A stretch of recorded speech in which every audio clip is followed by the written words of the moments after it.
If you had the chance to erase a painful memory, would you take it? Would you rather forget someone you loved or live with the ache of remembering? Today, memory erasure isn't just sci fi fantasy, it's closer to science fact. Take transcranial magnetic stimulation, for example. According to Mayo Clinic, it uses magnetic fields to stimulate nerve cells in the brain and is often used to treat depression. By sending magnetic pulses to specific areas of the brain, it can influence emotional processing, but not unlike what we see in Eternal Sunshine of a Spotless Mind. In Michael Gondry's 2004 film, Joel, played by Jim Carrey, undergoes a memory erasure procedure to forget his ex girlfriend Clementine, played by Kate Winslet. What follows is a surreal, emotional journey through the architecture of love, memory, and regret. Spoiler alert though, the movie is gonna make you cry and maybe make you question about how we deal with like pain, memory, and what it truly, truly means to move on. I've watched this movie like three times now, with the first time being at 16, right after I got my feelings hurt. I think the reason why this movie is timeless is, of course, because of the central message, or at least what I believe that message to be. It doesn't just highlight the sadness and the gut wrenching pain of a breakup, it also captures the process of grieving a relationship. Phase one being overwhelming sadness and feeling like your whole world is crumbling down. Phase two, yearning for the good times you had with them. Phase three, wanting to forget every single thing about them because the memories are too painful for you to have. Phase four, realizing that without the experience you had with them, you probably wouldn't have learned so much about yourself or about relationships in general. And the final phase, phase five, accepting the change and moving forward. And in this movie's case, Jewel and Clementine decide to get back together. And no, that doesn't mean that you should go back to your toxic ex.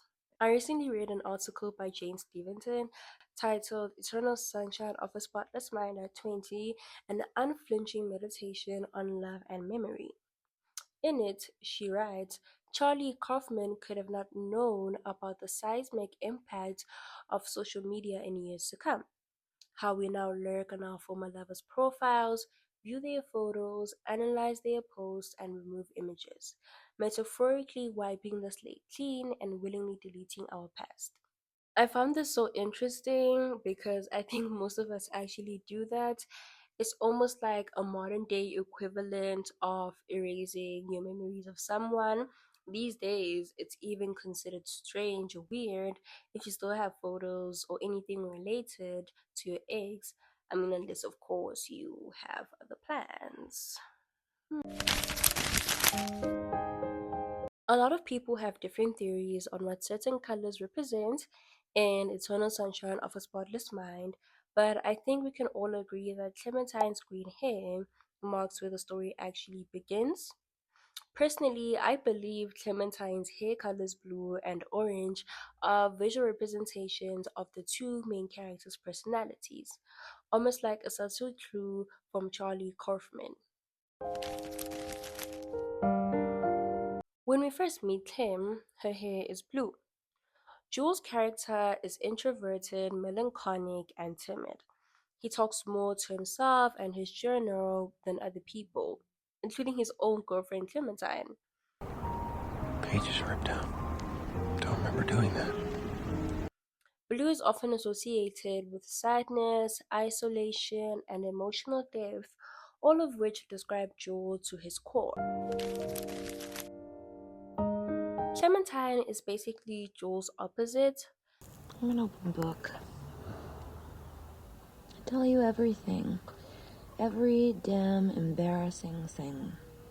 She's impulsive, emotionally intense, and thrives on spontaneity. Orange typically represents happiness and positivity, but it can also symbolize emotional intensity and transformation.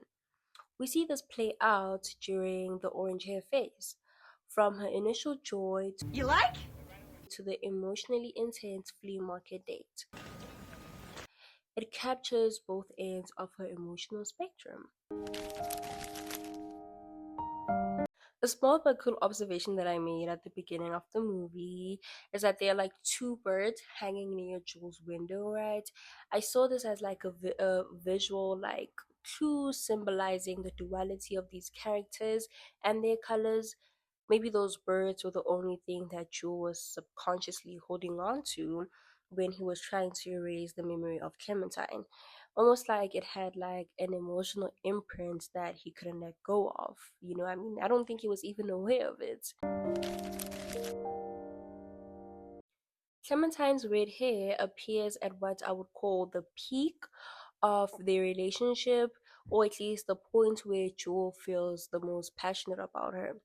In cinema, red often represents danger or intensity, but in this context, it feels more like passion and desire.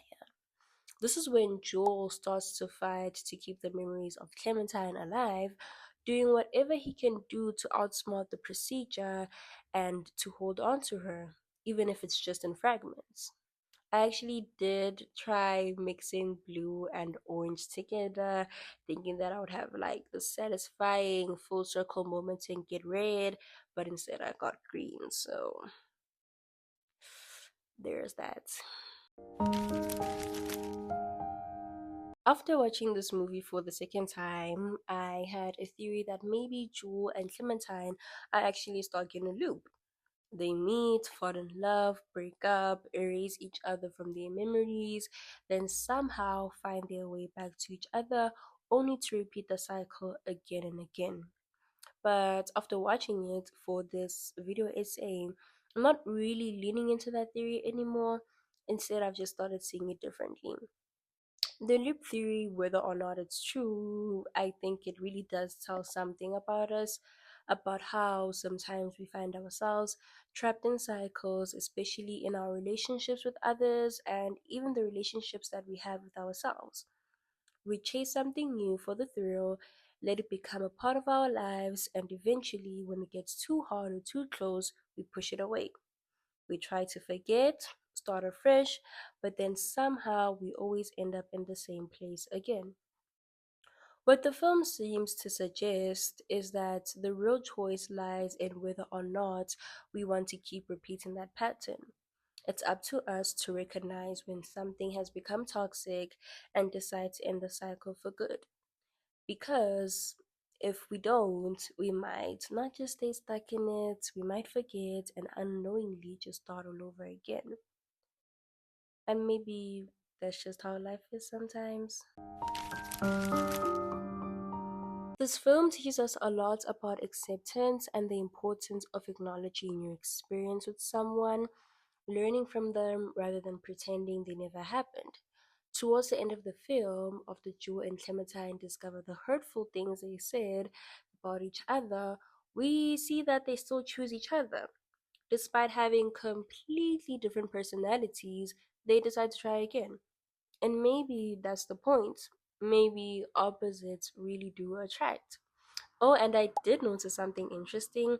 On the color spectrum, orange and blue are actually opposites, which make them complementary colors. And I guess that's my full circle moment.